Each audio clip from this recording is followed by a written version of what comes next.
അഭിനവ് സുന്ദർ നായിക്കിന്റെ മുൻ ചിത്രമായ മുകുന്ദനുണ്ണി അസോസിയേറ്റ്സിൽ നാർസിസിസ്റ്റായ മുകുന്ദനുണ്ണിയെ കേന്ദ്ര കഥാപാത്രമാക്കിയപ്പോൾ മോളിവുഡ് ടൈംസിൽ സിനിമാ മേഖലയിലെ കൊച്ചു കൊച്ചു മുകുന്ദനുണ്ണിമാരുടെ ബലിയാടായ വിനീത് മാധവന്റെ കഥയാണ്. മോളിവുഡ് ടൈംസിന്റെ ഏറ്റവും വലിയ ഹൈലൈറ്റ് ടെക്നിക്കൽ സൈഡാണ്, പ്രത്യേകിച്ച് സൗണ്ട് ഇഫക്ട്സ്. പല സീനുകളെയും എലിവേറ്റ് ചെയ്തത് സൗണ്ട് ഇഫക്ട്സ് ആണ്. അതിൽ വിഷ്ണു ഗോവിന്ദ് നല്ല കൈയടി അർഹിക്കുന്നു. മ്യൂസിക് ഡിപ്പാർട്ട്മെന്റിൽ പാട്ടുകളായാലും ബാക്ക്ഗ്രൗണ്ട് സ്കോർ ആയാലും ജെയ്ക്സ് ബിജോയ് പതിവുപോലെ മികച്ചു.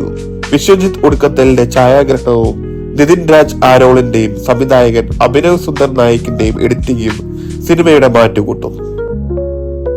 അഭിനേതാക്കളുടെ പ്രകടനങ്ങൾ നോക്കിയാലും വിനീത് മാധവൻ എന്ന കഥാപാത്രം നസ്ലിൻ ഗംഭീരമാക്കിയിട്ടുണ്ട്.